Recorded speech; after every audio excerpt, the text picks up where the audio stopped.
Ermitage de Notre-Dame de los Remedios. À 4,5 km du centre de Colmenar Viejo, nous découvrons une enclave d'une grande beauté où se trouve l'ermitage de Nuestra Señora de los Remedios. Devant la porte d'accès à l'ermitage se trouve un portique isolé, correspondant à la façade en granit de l'ancien hôpital pour pauvres de Colmenar Viejo, du XVIe siècle, ramené de la zone urbaine en 1944. L'ermitage d'origine était dédié à l'apôtre Saint Barthélemy et ce n'est qu'au XVIIe siècle que le culte de Notre-Dame des Remèdes a été incorporé. En 1969, le remodelage complet de la structure extérieure de l'ermitage a été entrepris, ne gardant que la chapelle et la sacristie comme éléments d'origine. À l'intérieur, un arc ogival fait de briques et de maçonnerie de granit avec 2 petits oculus sur la partie supérieure a également été incorporé. L'ermitage abrite l'image du saint patron de la ville, Nuestra Señora de los Remedios.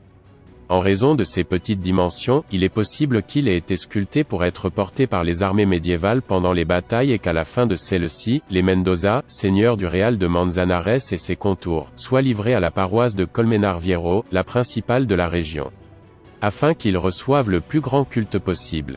La sculpture est de style roman mais modifié, car le visage et la main droite de la Vierge présentent des traits baroques.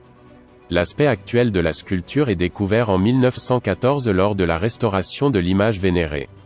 Le cadre en bois était recouvert de riches couvertures en tissu, n'exposant que les visages et les mains de l'ensemble. Le retable, réalisé entre 1563 et 1579, est de style baroque, en bois doré, avec 3 rues et un corps à colonnes salomoniennes. Dans la niche de la partie centrale qui communique avec le vestiaire arrière, se trouve la sculpture de la Vierge du XIIIe siècle.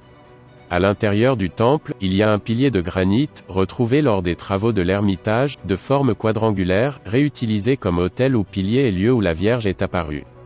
L'ermitage a été construit sur une nécropole d'origine hispano-visigothique, dont il reste encore 2 tombes creusées dans la roche, dont l'une peut être vue à l'intérieur du temple sous l'arche, protégée par du verre.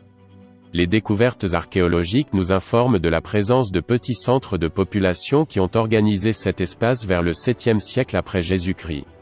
Actuellement, ce que l'on peut voir à côté de l'ermitage fait partie de l'architecture funéraire d'un petit cimetière.